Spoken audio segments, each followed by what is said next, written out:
والنازعات غرقا والناشطات نشطا والسابحات سبحا فالسابقات سبقا فالمدبرات أمرا. بسم الله والصلاة والسلام على رسول الله وعلى آله وصحبه أجمعين. رب اشرح لي صدري ويسر لي أمري واحلل عقدة من لساني يفقه قولي. أما بعد. سورہ النازعات آیات 1 سے 5 تک. پہلے ہم ان آیات کا لفظی ترجمہ تھوڑا وضاحت سے دیکھتے ہیں، اس کے بعد ہم اس کی تفسیر کریں گے تاکہ جب آپ کو اس کا لفظی ترجمہ سمجھ آ جائے گا تو آپ کو اس کی تفسیر سمجھنے میں آسانی ہوگی انشاءاللہ. لیکن اس کے لیے ضروری ہے کہ اس علم کو آپ محفوظ کریں، کہیں لکھ لیں، کیونکہ جو لکھ کر سمجھا جاتا ہے وہ زیادہ آسانی سے سمجھ آتا ہے. آپ اپنے نوٹس بنائیں. ہمارے علماء نے اس علم کو قید کیا، یعنی اس کو لکھا. رسول اللہ صلی اللہ علیہ وسلم کے ایک صحابی انس بن مالک، سب کو پتہ ہوگا، جب وہ 10 سال کے تھے تو ان کی والدہ نے رسول اللہ صلی اللہ علیہ وسلم کی خدمت میں ان کو دیا اور یہ کہا کہ یہ آپ کی خدمت کریں گے اور یہ لکھنا بھی جانتے ہیں. سبحان اللہ. اور پھر انس بن مالک سے 1200 سے زائد احادیث ملتی ہیں. اور جب وہ اپنے رب کو پیارے ہونے لگے تب انہوں نے وصیت کی اپنے بستر مرگ پر اپنی اولاد کو. انہوں نے کہا یا بنی قید ھذا العلم بالکتاب، اے میرے بیٹو اس علم کو لکھ کر محفوظ کر لو، قید کر لو. تو آپ بھی اس علم کو لکھ کر اپنے پاس رکھیں تاکہ کبھی آپ کو کوئی چیز بھول جائے، کوئی سمجھ نہ آئے تو آپ اپنی لکھی ہوئی تحریر کو کھول کر دیکھ سکتے ہیں. چلیں اب سب سے پہلے آیات تدبر. ویسے تو سبحان اللہ قرآن کی ساری ہی آیات تدبر کی ہیں جیسے ہم نے پہلے ذکر کیا، لیکن یہ چند آیات تدبر ہر ایک سورہ میں سے اس لیے چنی کہ آپ کو یہ کبھی نہ بھولے کہ اس سورہ میں یہ آیات ہیں. ان آیات تدبر کو آپ ہمیشہ یاد رکھیں، ان سے سیکھیں، سمجھیں، اور ہو سکتا ہے کہ یہی آیات تدبر آپ کو جنہ میں لے جانے کا سبب بن جائیں. چلیں دیکھتے ہیں سورہ النازعات کی آیات تدبر. وہ ہے آیہ نمبر 35. آیہ نمبر 35 یوم یتذکر الانسان ما سعی. اس دن یاد کرے گا انسان جو اس نے کوشش کی.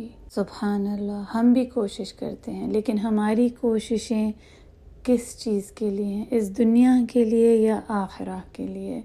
اللہ سبحانہ وتعالی بتاتے ہیں اس دن انسان یاد کرے گا اس نے کوشش کی، جس چیز کی کوشش کی. اس دنیا میں اس نے کس کی کوشش کی. نمبر 35 سے 41 تک آپ دیکھ سکتے ہیں. اس دن یاد کرے گا انسان جس کی اس نے کوشش کی، جس نے تو سرکشی کی اور اس دنیا کی زندگی کو ترجیح دی تو اس کے لیے جہنم ٹھکانہ ہے، اس کا ہمیشگی کا. اور وہ جو اپنے رب کے آگے کھڑے ہونے سے ڈرا اور اپنی خواہشات نفس کو روک کر تھام کر رکھا تو یقیناً اسی کے لیے جنہ ہے اور وہی اس کا ہمیشگی کا ٹھکانہ ہے. تو اس آیات تدبر آیہ نمبر 35 سے ہم یہ سیکھیں گے کہ اس دن یاد کرے گا انسان جو اس نے کوشش کی. اگر ہماری کوششیں اس دنیا کی زندگی ہی کے لیے ہیں تو اس کا ٹھکانہ رب نے بتا دیا جہنم ہے. اور جو اپنے رب سے ڈرا، جس نے اپنی خواہشات نفس کو قابو میں رکھا، اس دنیا کی زندگی ہی کو ترجیح نہیں دی صرف، لیکن اللہ کے احکامات کو، قرآن کو ترجیح دی، رسول کی پیروی کی، تو اس کے لیے جنہ ہے. آج ہم دیکھ سکتے ہیں یہاں کہ ہماری کوششیں کس کی طرف ہیں، اس دنیا کے لیے ہی صرف یا آخرہ کے لیے. آج ہم اپنا خود ہی یہاں پر محاسبہ کر سکتے ہیں کہ ہم اس دن کن لوگوں میں سے ہوں گے۔ اللہ عز و جل ہمیں ان لوگوں میں سے کر دے جن کا ٹھکانہ جنہ ہو، آمین یا رب العالمین۔ چلیں اب آیات دیکھتے ہیں اپنی۔ والنازعات غرقا، والنازعات جیسے کہ بتایا کہ تو قسم کھانے کے لیے ہے، النازعات کہتے ہیں نزع کھینچنے کو، کھینچنا بھی اس کی انتہائی حد تک۔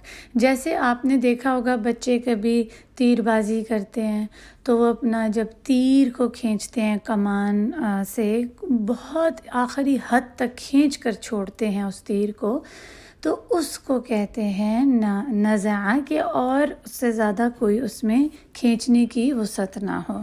غرقہ یعنی غرق سے ڈوب جانا۔ اب اس کے لفظی بھی اور مثالی دونوں ہی معنی ہیں۔ لفظی یعنی کہ ڈوب جانا، جیسے ڈوبتے ہیں پانی میں، اور غرق ہونا اس طرح بھی کہتے ہیں کہ اکثر ہم نے سنا ہوگا کہ کہتے ہیں وہ اپنی جیسے مدہوشی کے معنی میں، جیسے وہ اپنی مال کی اور اپنی عیاشی میں یا اپنی شہرت میں ڈوبا ہوا ہے، اس طرح الفاظ آتے ہیں نا، غرق ہو گیا ہے وہ، تو اس طرح کر کے اس کے مثالی طور کے بھی معنی آتے ہیں۔ اب دوسری آیا کو اگر ہم اس کے لفظی معنی کو ذرا گہرائی میں دیکھیں تو وہ کیا ہے؟ والناشطات نشطا، والناشطات، ناشطات جیسے ہم نے کہا آسانی سے، کوئی بھی چیز آسانی سے کھول جانا، آسانی سے کھول لینا، جیسے کوئی گرہ لگی ہو آسانی سے گرہ کھول جائے، جیسے چھوٹی بچی اپنی چوٹی باندھتی ہے تو ہلکی سی بنتی ہے، بار بار کھل جاتی ہے آسانی سے، اس سے آپ ایک مثال لے سکتے ہیں۔ یا جوتے کا تسمہ ہلکا سا بندھا ہو تو کھل جاتا ہے، کوئی بھی چیز آسانی سے نکل جانا۔ آیا نمبر 3، والسابحات سبحا، سبحا یسبح تسبیح، اس سے تسبیح کا بھی آتا ہے، اسی کی روٹ لیٹر سے اگر ہم دیکھیں جو اس کا مادہ، اس کی جڑ ہے سین باحا، اس کا مطلب ہوتا ہے تیرنا۔ تو آسانی کے ساتھ اور سہولہ کے ساتھ کوئی بھی چیز اگر، جیسے آپ نے دیکھی ہوگی کشتیوں کو، جیسے آسانی کے ساتھ وہ پانی کے اوپر تیر رہی ہوتی ہیں۔ آیا نمبر 4، فالسابقات سبقا، یعنی آگے بڑھنے والوں میں، سبقت لے جانے والوں میں۔ آپ نے یہ سنا ہوگا اکثر، السابقون السابقون اولئک المقربون، کہ جو بہت ہی پہلے، سب سے پہلے دوڑ کر جنت میں جانے والے ہوں گے، اپنے رب کے بہت ہی قریب ترین لوگ۔ اس سے آپ نے سنا ہوگا سابق اسی سے ہے وہ جو سب سے پہلے جلدی آگے قدم بڑھائیں اور جلدی سے کوئی چیز، جیسے ریس لگانے کو کہتے ہیں نا ہم، اور پہلے پہنچ جانا۔ لیکن جو آپس میں کسی کے ساتھ ریس کی جائے تو اس کو مسابق کہتے ہیں۔ یہاں پر لفظ سابق آیا ہے۔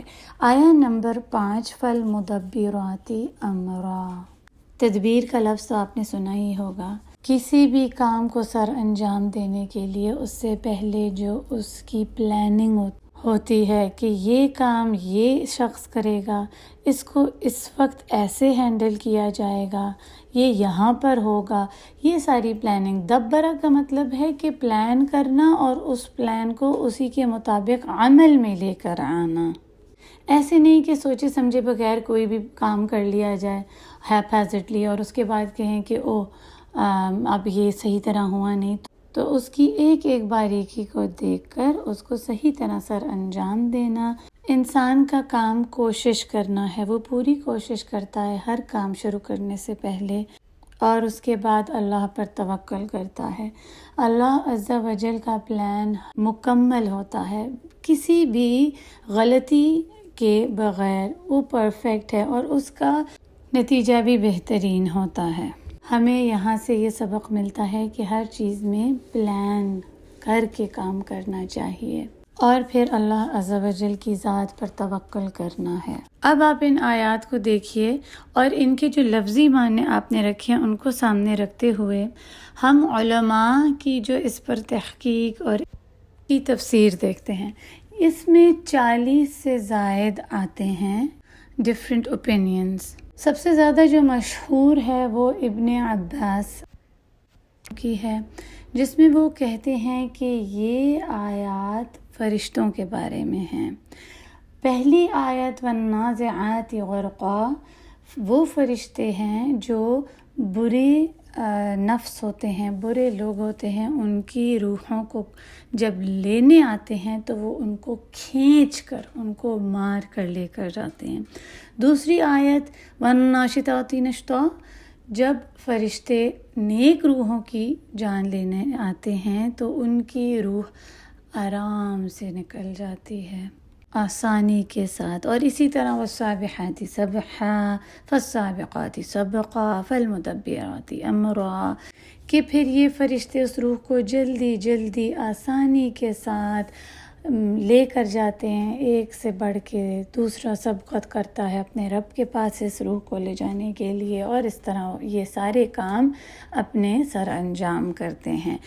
دوسری رائے ہے کہ یہ آیات ہواؤں کے بارے میں ہیں، کچھ نے کہا یہ ستاروں کے بارے میں ہیں، کچھ نے کہا یہ لوگوں کے مذاہب کے بارے میں ہیں، کچھ اور رائے کے مطابق یہ آیات تیر کے بارے میں ہیں، پھر کچھ علماء کہتے ہیں کہ یہ گھوڑوں کے بارے میں ہے، مسلمان مجاہدین کے گھوڑوں کے بارے میں جو اللہ عز و جل کی راہ میں لڑتے ہیں۔ اور اس کے برعکس ایک معلمہ کی یہ رائے ہے کہ یہ گھوڑوں کے بارے میں تو ہیں آیات، لیکن مسلمانوں کے گھوڑوں کے بارے میں نہیں، بلکہ ان لوگوں کے گھوڑوں کے بارے میں ہیں جو لوگ پرانے زمانوں میں پوری بستیوں کو آ کر تباہ کر دیا کرتے تھے۔ وہ لوگ جو زمانہ جاہلیت میں، جیسے ڈاکو ہو گئے، آپ نے اکثر ڈاکیومنٹریز میں کہیں دیکھا ہوگا کہ جو لوٹ مار کرتے، خون خرابہ کرتے، بستیوں کو تباہ کر دیتے تھے، یہ آیات ان گھوڑوں کے بارے میں ہیں۔ سبحان اللہ۔ اب آپ ان آیات کو رکھیں اور ذرا سوچئے کہ یہ کس کے بارے میں ہو سکتی ہیں، اور یہ یاد رکھیے گا کہ یہ کوئی ایک ہی ایسی چیز یا مخلوق ہے جس کی یہ 5 مختلف خصلتیں اور کام بتائے گئے ہیں۔ کیا یہ آیات شیاطین کے بارے میں ہو سکتی ہیں؟ وہ شیاطین جو ہر انسان کے ساتھ لگا ہوا ہے، اس کا قرین، جو اس کے اندر غرق ہو کر اس کے کھینچ کر اس کی خواہشات نفس کو باہر نکالتا ہے۔ وَالنَّازِعَاتِ غَرْقًا، پھر جب ایک انسان اپنی خواہشات نفس اور شیاطین کی پیروی کرنے لگتا ہے تو شیاطین کے لیے آسانی ہو جاتی ہے کہ وہ اسے جیسے چاہے ہر برائی میں گرا دیتا ہے۔ وَالنَّاشِطَاتِ نَشْطًا وَالسَّابِحَاتِ سَبْحًا، جلدی جلدی شیاطین اس کو ایک کے بعد ایک برائی میں گراتے جاتے ہیں، اور اس طرح وہ اپنی کاموں کو تکمیل تک پہنچا دیتے ہیں۔ فَالسَّابِقَاتِ سَبْقًا فَالْمُدَبِّرَاتِ أَمْرًا۔